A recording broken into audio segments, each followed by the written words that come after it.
जय श्री ओम नमः सिद्धिर्य ओम नमः सिद्धिर्य ओम नमः सिद्धि। नमो अरिहन्ताणं नमो सिद्धाणं नमो आयर्याणं नमो वज्रायाणं नमो लोये सबसाहु।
मंगलम भगवान वीरो मंगलम गौतमोगणी मंगलम कुंद कुंदायो जैन धर्मस्तु मंगलम सर्वमंगल मांगल्यम सर्व कल्याणकारकम प्रधानम सर्वधर्माणां जैनम जयतु शासनम जैनम जयतु।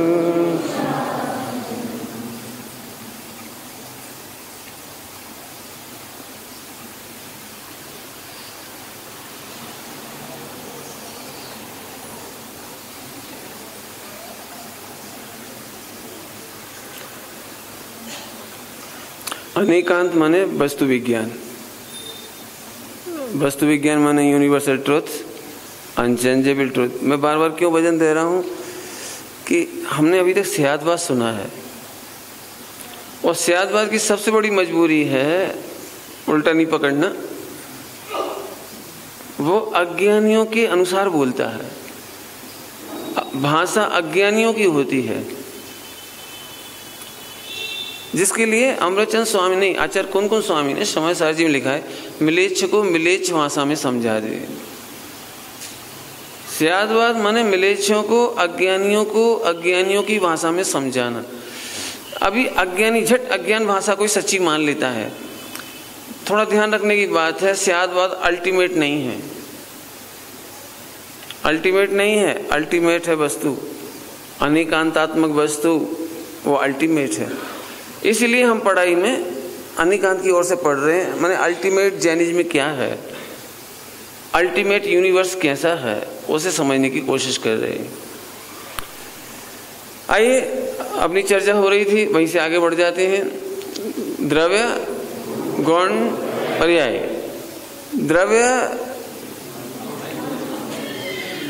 नॉन चेंजेबल या अनचेंजेबल, गुण अनचेंजेबल। सुबह हमने ये पढ़ा है कि द्रव्य है और गुण हैं और पर्याय होती है। बस पूरे विश्व को हम 3 छोटे छोटे अक्षरों में बता सकते हैं और होती है। पूरा यूनिवर्स आ गया इसमें। आइए अपन आगे बढ़ते हैं। गुण हैं, इसकी सुबह बहुत चर्चा हुई। एक प्रॉपर्टी है, खजाना है, जहां से काम होता है। और द्रव्य और गुण को जानने वाला गारंटी से सम्यक दृष्टि होता है, होता ही है। सुबह इसके एग्जाम्पल दिए अपन ने सारे, अभी रिपीट नहीं करेंगे। सुबह सारी बात हुई है, आप अच्छे समझ लेना कि द्रव्य और गुण स्वभाव को, इसलिए पर्याय दृष्टि करने के लिए नहीं कहा, द्रव्य दृष्टि करने के लिए कहा है। द्रव्य का मतलब है द्रव्य का खजाना है, गुण, और गुणों में कभी कमी नहीं आती। बराबर। अभी अपन आगे चलते हैं। पर्याय, पर्याय होती है। पर्याय का लक्षण क्या है? होती है। थोड़ी देर हम पढ़ाना चाहते हैं अनेकांत और स्याद्वाद पर्याय के बारे में। अभी की चर्चा चलेगी पर्याय का अनेकांत क्या है और पर्याय का स्याद्वाद क्या है। क्या बोला मैंने? पर्याय का अनेकांत माने अल्टीमेट क्या है और पर्याय का स्याद्वाद क्या है, दोनों ही पढ़ाऊंगा मैं। क्योंकि मैं यदि यहाँ से ही पढ़ाता रहूँगा तो आप कंफ्यूज भी हो सकते हैं, क्योंकि अभी तक आपने इधर से सुना है। मैं भी चाहता हूँ आप इधर से यहाँ तक कैसे आ जाएं। अल्टीमेट भी जानना है। अल्टीमेट मतलब नॉन चेंजेबल, यूनिवर्सल ट्रुथ। पर्याय का अल्टीमेट सत्य है कि होती है। संस्कृत में इसके लिए शब्द आया है पर्याय भूयमान होती है। भूयमान का मतलब ही होना होता है। 5 समवाय में एक शब्द आया है भवितव्य, होनहार, नियति। नियति के लिए मैंने विदिशा में एक बहुत अच्छा शब्द बोला था, नियत समय पर हो, इसका नाम नियति। क्या बोल गए हम? क्या बोला बेटे? नियत समय पर हो, हमारे द्वारा फिक्स किया गया टाइम पर नहीं, हमारे द्वारा किया गया फिक्स टाइम नहीं, और केवल ज्ञान के द्वारा फिक्स किया गया टाइम नहीं। मैं समझाऊं कैसे जो मेरे दिमाग में आ रही है बात। हर वस्तु की एक टाइम मशीन उसी में फिट है जिसका नाम है काल द्रव्य। क्या बोल रहा हूं मैं? हर वस्तु का, हर द्रव्य की जो पर्याय होती है उसकी टाइमिंग उसी में ही सेट है। जैसे 3 घंटे की पिक्चर होती है, 2 घंटे की पिक्चर, तो जब वीडियो रिकॉर्डिंग होती है तो आपने देखा होगा जब आप कंप्यूटर में कोई पिक्चर देखते हैं तो एक साइड से उसका टाइम आता जाता है, एक स्थान पर टाइम आता जाता है उसका, और उस टाइम पर आप वही पिक्चर देखोगे। समझ आ रहा है आपका? देखा होगा आपने, जब भी उस टाइम पर आप आओगे वही पिक्चर दिखाई देगी। आहा, ऐसे ही विश्व के प्रत्येक द्रव्य में एक टाइम मशीन फिट है। उस टाइम पर वही पर्याय होगी। मैं कुछ कहना चाह रहा हूं, केवल ज्ञान के अनुसार भी टाइम सेट नहीं होता, और हमारे तुम्हारे मोह के अनुसार, हमारी तुम्हारी इच्छा के अनुसार भी टाइम सेट नहीं होता। आप बहुत सोचो सम्यक दर्शन हो जाए, सम्यक दर्शन हो जाए, सम्यक दर्शन हो जाए, नहीं होगा जब तक टाइम नहीं आता है। और आप सोचो कि केवल ज्ञान जल्दी हो जाए तो भी नहीं होता। इसके लिए भी एक बहुत अच्छा कहता हूँ, देखो सरल दृष्टांत देता हूँ। मैं टेक्निकल पढ़ा रहा हूँ इसलिए थोड़ा मेहनत करूँगा, थोड़ी दृष्टांत दूंगा। आप में से कौन बच्चों से पूछूं क्या नाम है आपका? सम्यक, वेरी गुड। सम्यक, सम्यक दीदी सबके नाम पूछूं, है ना? एक साथ याद नहीं रहते मेरे को। एक एक बार में एक के नाम याद करूंगा मैं। सम्यक, हंसना नहीं है, नाराज भी मत होना। तुम्हारी मूछ कब आएगी? टाइम सेट करो। अच्छा, पापा ने क्या टाइम सेट किया हुआ है? क्या कमाल है, पापा भी टाइम सेट नहीं करते और बच्चा भी टाइम सेट नहीं कर रहा, लेकिन यहाँ मूछें कब आएंगी इसका टाइम है। अब तो समझ गए? जैसे मूछें आने का टाइम, दाढ़ी आने का टाइम सेट है, किसी ने किया नहीं है। वो टाइम मशीन आप देख नहीं सकते, वो काल द्रव्य की अवक्तव्य है, अव्यक्त है, अतीन्द्रिय है, गुप्त है, यूं समझ लीजिए आप। है तो टाइम सेटिंग। फिर बोलता हूं, हर द्रव्य की टाइमिंग मशीन है। वो घड़ी नहीं है, वो एक्चुअली वो टाइमिंग है। मतलब उसमें एक इंजेक्शन रखा हुआ है स्टोर में, कोल्ड स्टोर में रखते हैं ना, कोल्ड में रखते हैं, उसमें फ्रीज में रखा हुआ है। अब दूर से देखने वाले को कितना शांत पड़ा हुआ दिखाई दे रहा है, लेकिन उसके ऊपर एक एक्सपायरी डेट लिखी हुई है। वो एक्सपायरी डेट कैसे मालूम पड़ती है? कौन है जो उसको अंदर अंदर प्रत्येक दवाई के लिए अंदर अंदर अंदर अंदर एक्सपायर कर रहा हो, और एक समय आता है उसके बाद वो एक्सपायर हो जाती है। कौन करता है? इसका मतलब उसकी अपनी टाइमिंग है। ऐसे ही तीनों काल की टाइमिंग प्रत्येक द्रव्य की सेट है। You have not to set. Nobody can set and change। अंग्रेजी समझते नहीं हो? इतनी अंग्रेजी तो मुझे भी नहीं आती, वैसे इतनी समझते होगे तुम तो। समझ में आती बेटे? क्या बोला अंग्रेजी मैंने अभी?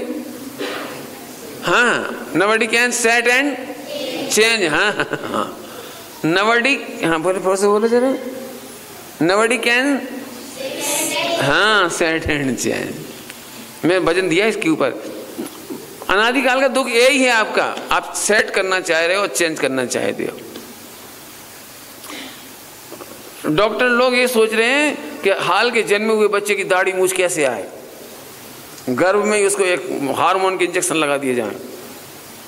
काकू मार रहे बेचारे को, जरूरत क्या है हार्मोन के इंजेक्शन लगाने की? और टाइम का इंतजार करो ना, पेशेंसली, धैर्य के साथ देखो, मूछ आ जाएगी। चिंता करने की क्या जरूरत है?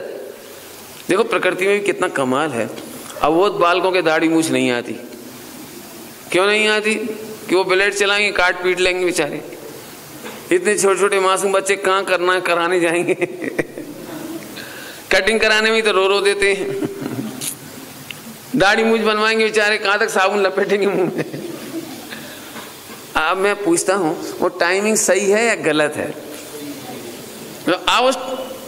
बहुत कमाल की बात है। आप सम्यक दर्शन करना है, इसका मतलब है स्वाध्याय करके आप उस टाइमिंग को समझो बस। यदि मैं बहुत सिंपल से कहूं, यदि ये सम्यक चिंतन ना भी करे, इसके मम्मी पापा चिंतन ना करें तो भी टाइम से आएगी, और चिंता करें तो भी टाइम से ही आएगी। जब रोज दर्पण के सामने बैठ के देखता रहे, अभी नहीं आएगी तो भी आएगी। कब आएगी? टाइम से ही। और नहीं करें चिंतन तो भी आ जाएगी। तो ऐसा नहीं हो सकता अब इसकी चिंता ही ना करें। और कमाल की बात है, जहां जहां आपको यूनिवर्सल ट्रुथ मालूम है, चिंता नहीं करते।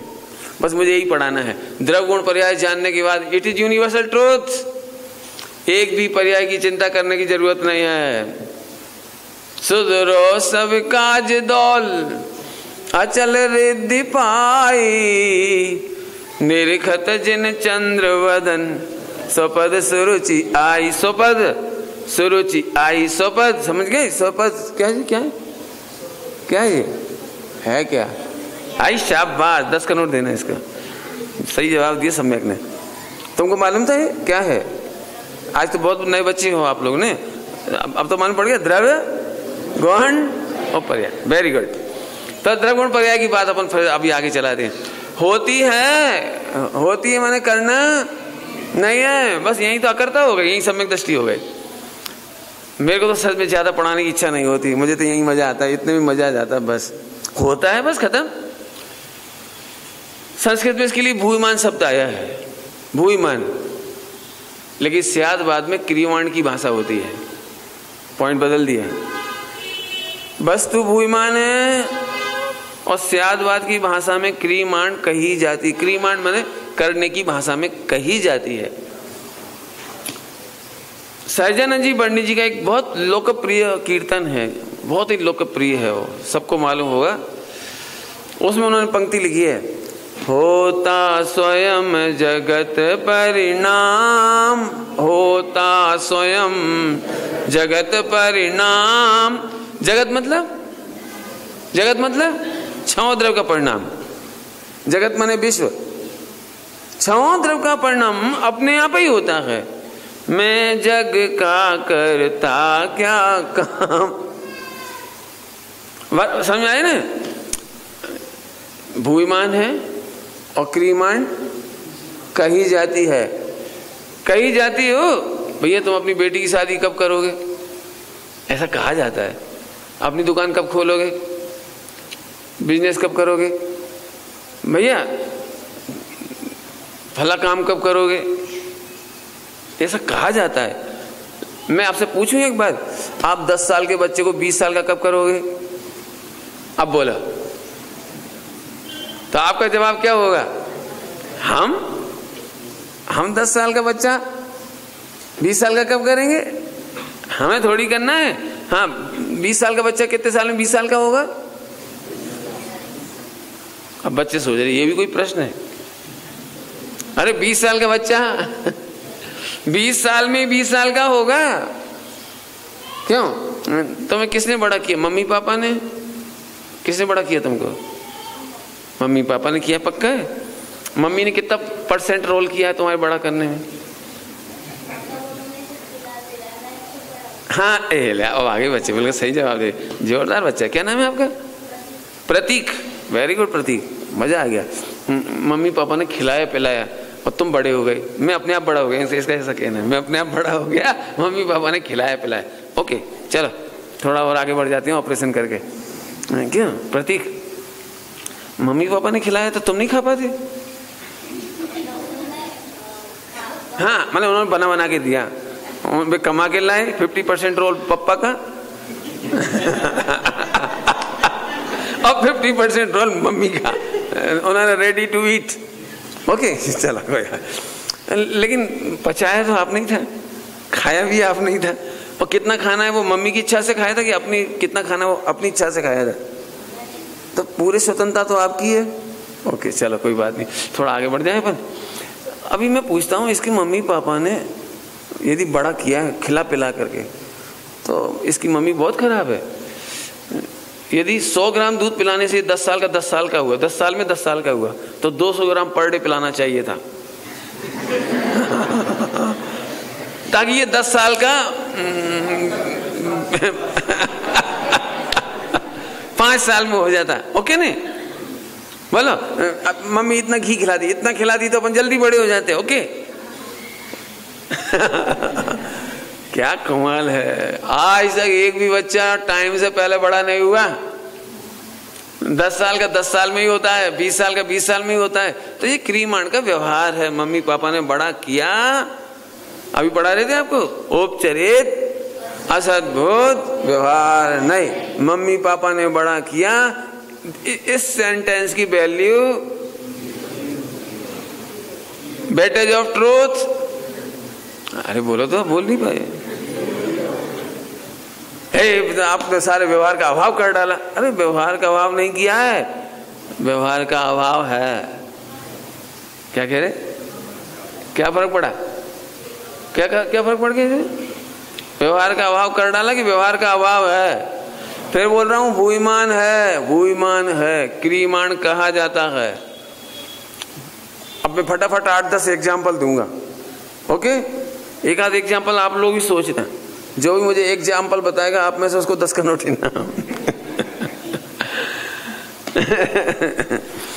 दृष्टांत मैं देता हूँ 2-4, फटाफट सोचना। देखें आप कितने इंटेलिजेंट हैं। देखो आप लोग भी घर में ऐसे बोलते हो, गेहूं धुल गए, पापड़ बन गए।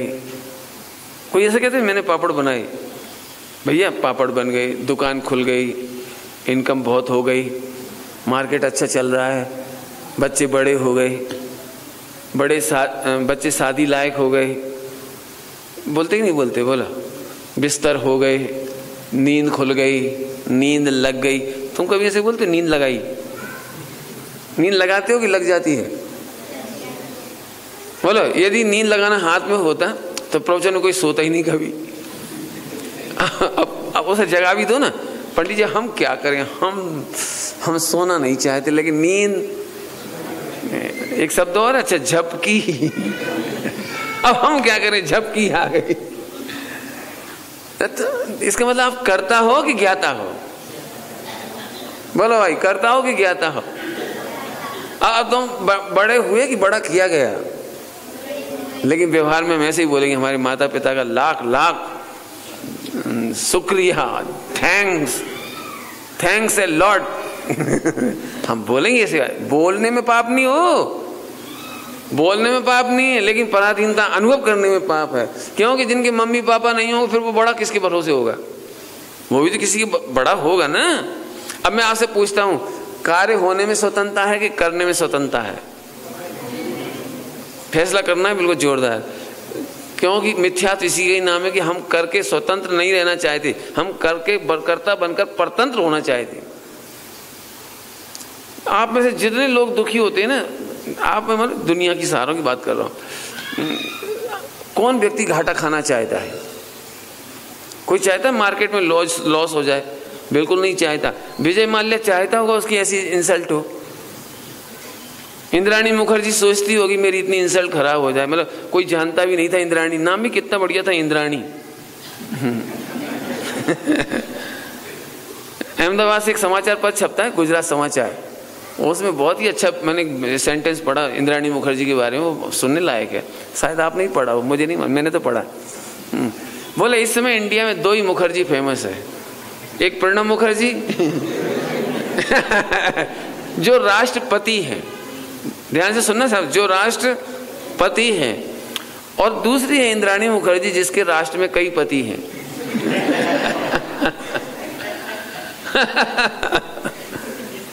अब इंद्राणी मुखर्जी से पूछो, उसे अच्छा लग रहा हो, उसे बुरा लग रहा हो, लेकिन अब जो हो गया तो हो ही गया, उसका करे क्या हो, अब क्या करे, मार्केट में लॉस हो गया तो हो गया। सुनना मैं कुछ कह रहा हूं, हो गया कह रहे, हो गया, लॉस हो गया। सुनो, जो लॉस हो गया समझते हैं ना, वे आत्महत्या नहीं करते, और जिन्हें ऐसा लगता है मैंने कर दिया, तुमने कर दिया, ये राग देश से भर करके आत्महत्या कर लेते हैं, डिप्रेशन के शिकार हो जाते हैं, परेशान हो जाते हैं। बस यही तो आर्ट ऑफ लिविंग है, यही तो आर्ट ऑफ लिविंग है। आपको मालूम पड़ रहा है, लेकिन टाइम स्केल पर प्रत्येक वस्तु की पर्याय हो रही है। फिर से बोल रहा हूँ, धीरे बोला मैंने, धीरे से। प्रत्येक वस्तु का टाइम स्केल पर अपना परिणमन हो रहा है। कुछ कहना है इसके बाद, मैं 2 बार बोल चुका हूं। जीवन मरण लाभवान बिल्कुल नियत समय पर, राइट टाइम, नियत टाइम, नियत माने नबडी कैन सेट एंड चेंज, आपको पहले ही बोल चुके हैं। नियत टाइम माने राइट टाइम, नियत टाइम मतलब राइट टाइम, नियत माने फिक्स करने वाला नहीं लेना अर्थ। इससे कहकर क्या कहना है, कितने ही घरों में बहुत घटनाएं घटती हैं, कोई 20 साल 25 साल की लड़की विधवा हो जाती है, अब चाहे तो सुसाइड ना करे, क्यों, हमें मालूम पड़ा है, लेकिन टाइम पर हुआ है वो काम। बच्चे का मरण हो जाए, व्यापार में लॉस हो जाए, हमारा इसमें कुछ नहीं है, इसमें I am not responsible, I am not responsible. मुस्लिम भाइयों में एक त्योहार आता है, वो ऐसा कहते हैं हम ना हुए, सुना है आपने, हम ना हुए, यदि हम होते तो। उस त्योहार का नाम है मुहर्रम। उसे ऐसे ऐसे करते ना सब लोग, निकलते हैं, रोते हुए निकलते हैं ऐसे ऐसे कर करके, और वो अपने शरीर को पीटते भी हैं, उसमें कुछ खून खून कर लेते हैं ऐसे, और वो एक ही बात कहते हैं हम ना हुए। मैंने उनका कहना मतलब है कि उस समय हम होते तो हम तुम्हें बचा लेते, मैंने दुख व्यक्त करते हैं, उनका उद्देश्य है दुख व्यक्त करना। हमारे को दृष्टांत में क्या कहना है, ऐसे ही कई बार हमको लगता है यदि तुम नहीं होते तो लॉस नहीं होता, मैं नहीं होता तो लॉस नहीं होता, ये नहीं होता तो लॉस नहीं होता, तुम्हारी वजह से ऐसा हुआ, मेरी वजह से ऐसा हुआ, मैं अपनी नजरों में गिर गया हूं, मैं तुम्हारी नजरों में गिर गया हूं, अब जी कर क्या करेंगे। मैंने बहुत जल्दी जल्दी 4-6 बातें बोल दी। दुनिया में किसी प्रकार का घटना घट जाए, आप परेशान मत होइए, आपको केवल टाइम पर पता लगा है, घटना तो समय पर ही हुई है कि है। आई एम नॉट रिस्पॉन्सिबल। ऐसे कैसे रिस्पॉन्सिबल नहीं है, पत्नी के लिए अपन रिस्पॉन्सिबल है। मैं एक बात पूछता हूं, पत्नी के लिए कौन कौन पति रिस्पॉन्सिबल है, दोनों साइड से पूछ ले रही पति के लिए कौन कौन पत्नी रिस्पॉन्सिबल है। भाई साहब, उपचरित असद्भुत व्यवहार नहीं, 1 नंबर से ऐसा कहने की शैली है, ओनली क्रियमांड शैली है, क्रियमांड माने करने की शैली कहने की है, लेकिन काम तो होता है। मैंने एक फर्जी कांड पढ़ा, फर्जी कांड कह रहा हूं मतलब थोड़ा सुन लो आप। एक पत्र मिला मुझे 8 साल पहले, अभी भी चल रहा हुआ मार्केट में, मुझे पता नहीं, मेरे पास 8 साल पहले आया। नमोकार मंत्र लिखो, इतनी बार नमोकार मंत्र लिखोगे आप एक कागज पर, और फिर उसको 108 बार लिखवाइए, आप 108 को भेजिए, फिर उन 108 को भी ये लिखिए कि आप भी 108 को भेजिए। समझ गए ना गणित, सबको जल्दी समझ में आ गई होगी। उसमें जो फर्जी बात थी वो मुझे बताना है उसमें ये बात लिखी थी, एक व्यक्ति ने इस नमोकार मंत्र का विश्वास नहीं किया तो उसकी पत्नी मर गई, उसने फाड़ के फेंक दिया, और नमोकार मंत्र का पेपर फाड़ कर फेंक दिया तो उसकी पत्नी मर गई। और एक व्यक्ति ने 108 लिख करके भेजा 108 व्यक्तियों के पास, तो उसको लॉटरी खुल गई, अथवा तो प्रॉफिट हो गया, तो खजाना मिल गया, कोई पैसा मिल गया। बस ये 2 बातें मुझे फर्जी हैं, ये सिद्ध करना है। मेरी ये बात समझ में नहीं आ रहा है, कि यदि नमोकार मंत्र का पर्चा फाड़ा पति ने और पत्नी क्यों मरी?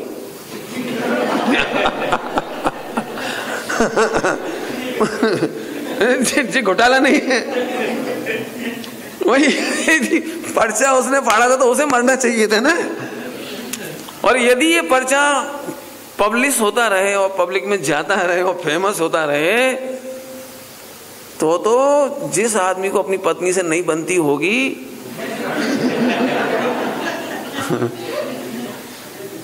उसे हत्या का पाप भी नहीं लगेगा और कोर्ट कानून भी कुछ नहीं कर पाएगा। और फिर हर पत्नी डरेगी गलती से नमोकार मंत्र फाड़ दे। कल्पना करो यही घटना और उलट दी जाए, पत्नी ने फाड़ा और पति मर गया, लेकिन इसमें पति की क्या गलती थी? मम्मी पापा ने फाड़ा और बच्चे मर गए, इसमें बच्चे की क्या गलती थी? बच्चे का आयु कर्म स्वतंत्र है, मम्मी पापा के अधीन नहीं है। पत्नी के साता वेदनी का उदय असाता वेदनी का उदय पति के अधीन नहीं है, और पति का साता असाता का उदय पत्नी के अधीन नहीं है। हम बेफिजूल कुछ कहना है मुझे, अब हमारे घर के झगड़े 100% झूठे हैं। लड़ाई झगड़े इसी बात के तो होते ही, तुम ध्यान नहीं रखती, तुम ध्यान नहीं रखती। और वो भी कहती है हम आके तुम्हारे घर में गल गए तुम ध्यान नहीं रखते, तुम हमारी शादी की डेट तक तो याद रखते नहीं हो, फला तक तो याद रखते नहीं, उन्हें गल रहे हैं सारे। मैं एक बात कहता हूं, फिर समझो अच्छी तरह से, प्रत्येक द्रव्य का परिणमन हो रहा है कि कर रहे हो?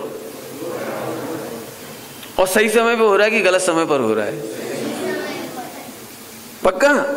बस अब ये आर्ट ऑफ लिविंग, ये हो गई आर्ट ऑफ लिविंग। हमें सुखी होने के लिए केवल इतना समझना है कि प्रत्येक कार्य सही समय पर होता है, गलत समय पर कोई काम होता। अब मैं फिर पूछ रहा हूं, कार्य सुधारना है या कार्य का टाइम सुधारना है या मात्र जान करके मजे करना है? अमृतचंद स्वामी ने लिखा है प्रवचन सार जी की टीका में, प्रवचन सार जी की टीका में अमृतचंद स्वामी, यदि ऐसा है तो फिर मेरी मति व्यवस्थित हो गई। क्या क्या लिखा है? क्या लिखा है? यदि ऐसा है, यदि ऐसा है मतलब द्रव्य गुण और पर्याय का ऐसा स्वरूप है, ओहो तो फिर मेरी मति व्यवस्थित हो गई। आर्ट ऑफ लिविंग क्या चीज है? परिस्थिति नहीं बदलनी है, पत्नी नहीं बदलनी है, बच्चे नहीं बदलने हैं, संयोग नहीं बदलना है। गरीबी हो तो बनी रहे और अमीरी हो तो बनी रहे, सिर दर्द हो तो बना रहे, जो हो बना रहे, कोई टेंशन नहीं। क्यों? क्योंकि मनस्थिति बदलनी। अक्सर जब भी हम कहते हैं भाई धर्म करो, मंदिर आओ, स्वाध्याय करो, सत्संग करो, पूजा पाठ करो, एसेट्रा, जब हम कहते हैं तो आदमी बड़ी ठंडी सांस लेके छोड़ते हुए कहता है क्या करे पंडित जी, आप नहीं समझते, हमारी परिस्थिति खराब है। कौन खराब है? कौन खराब है? पर की स्थिति क्या खराब है? तो धर्म इधर होना है कि इधर होना है? धर्म कहाँ होना है? नहीं समझ में आया? पंडित जी मैं तो सम्यक दर्शन कर लूं, लेकिन मेरे घर के बाहर एक भैंस, काली भैंस पूंछ हिलाती है। अब बताओ सम्यक दर्शन कैसे करूं? नहीं समझ में आया? नहीं आया समझ में? काली भैंस तो होती खैर भैंस पूंछ हिलाती है, तो अब मैं सम्यक दर्शन कैसे करूं बोलो? तो एक काम करो भाई, ये भैंस की पूंछ टांग से बांध दो उसकी, और क्या करो? नहीं लाएगी तो हो जाएगा सम्यक दर्शन। क्यों? तुम फर्स्ट रैंक से पास क्यों नहीं हुए? पंडित जी मैं क्या करूं? वही भैंस वाला दृष्टांत कि जब तक भैंस पूंछ हिलाएगी मैं फर्स्ट रैंक से कैसे पास होऊंगा? मेरी समझ में नहीं आ रहा कि भैंस की पूंछ हिलाने का तेरी फर्स्ट रैंक में क्या संबंध है? कुछ समझ में आ रहा है कुछ आपको? मुझे कुछ कहना है। परिस्थिति खराब होने से कोई जीव दुखी नहीं होता।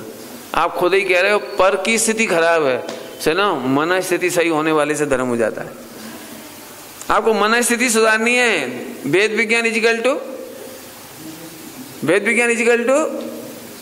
ब्रेन वाश इजिकल टू मन स्थिति सुधारनी है, आपको परिस्थिति नहीं सुधारनी। फिर से बोल देता हूं थोड़ा सा, हम में से जितने लोग दुखी हैं ना, वो परिस्थिति की शिकायत ही नहीं करते हैं, फुल पावर, फुल ताकत उसी में लगा देते हैं परिस्थिति कैसे सुधरे। अभी मैं आपसे कहूं भाई साहब आप सम्यक दर्शन करो, पंडित जी करना तो है, तो कब करोगे? बस ये 2 साल के अंदर बिटिया को निपटा दूंगा, बिटिया निपटाने का मतलब भैंस पूछ हिला रही। ए तेरे मैं अभी तुमसे कहूं प्रतीक लड्डू खाओ, तो लड्डू खाने के लिए तुम्हें क्या करने की जरूरत पड़ेगी? क्या करने की जरूरत पड़ेगी? और ले और खाओ सीधे से, इतना ही तो करना है। लेकिन मैं कह रहा हूं बेटा लड्डू खाओ, और ये क्या बोल रहा है, पहले मैं फर्स्ट डिवीजन पास तो हो जाऊं। अब लड्डू खाने से फर्स्ट डिवीजन पास होने क्या लेने देना है? बताओ क्या लेने, मतलब कोई मतलब नहीं। लेकिन मैं रुक गया थोड़ा, मेरे चेहरे से आप समझ गए होगे, एक्टिंग से मुझे कुछ ऑब्जेक्शन है आपसे कहने में। सबके पास जो द्रगुण पर्याय को नहीं समझते, उनके पास पुरुषार्थ के नाम पर एक ही काम होता है, बहानेबाजी। क्या बोला मैंने? जो द्रगुण पर्याय की स्वतंत्रता नहीं समझते, उनके पास एक ही काम होता है, कौन सा? बहानेबाजी। समझते हो? बहानेबाजी इक्वल टू परिस्थिति की शिकायत। क्या बताएं पंडित जी, बस मैं अभी बुखार चढ़ रहा है, बुखार सही होते सही धर्म करूंगा, दुकान थोड़ी ज्यादा चल रही है, इसमें भी परेशानी लोगों को। क्या बताएं पंडित जी, व्यापार इतना ज्यादा फैल गया है कि टाइम नहीं मिलता। ये तो भैया समेट ले, समेटना है नहीं है।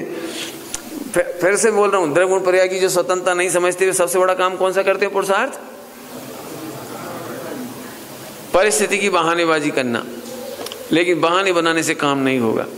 आइए वापस आ जाइए, द्रव्य गुण पर्याय। द्रव्य नॉन चेंजेबल, गुण नॉन चेंजेबल। रह गई बात पर्याय की, पर्याय चेंजेबल है, but changeability is also known changeable. Okay, आइए इससे आगे बढ़ते हैं। अब पर्याय की चर्चा करेंगे, फोकस में पर्याय रहेगी। अब मेरे हिसाब से तो प्रवचन कल ही पूरा हो गया था। अब तो पिसे हुए को पीस रहा हूं, सुबह भी घुटाई कर दी, अभी भी और घुटाई करूंगा। जिनको नहीं समझ में आ रहा हो भाई अच्छे से समझ लें इसको। पर्याय का मतलब मॉडिफिकेशन। पर्याय का मतलब है जहां चेंज होता है, और ये चेंज होना वरदान है। आपको याद होगा कल रात्रि के प्रवचन के आखिरी में अपन ने कहा था, यदि मोह राग देश हो रहा है ना, तो भी खुश हो जाओ, क्योंकि ये चेंज हो जाएगा। आपको पता है, जिसको समझ में नहीं आता है ना, वो ही समझदार बन जाता है। फिर से कह रहा हूं, क्या कहा मैंने? छोटा सा बच्चा अभी कुछ नहीं समझता, लेकिन एक दिन समझदार होकर डॉक्टर बन जाता है, इंजीनियर बन जाता है। पक्का? इस माइक को सम्यक दर्शन कब होगा? जितने अच्छे से ये सुनता है, इतना अच्छा तो कोई नहीं सुनता। कितना एकाग्रता से बिल्कुल मेरे सामने मुंह करे बैठा है।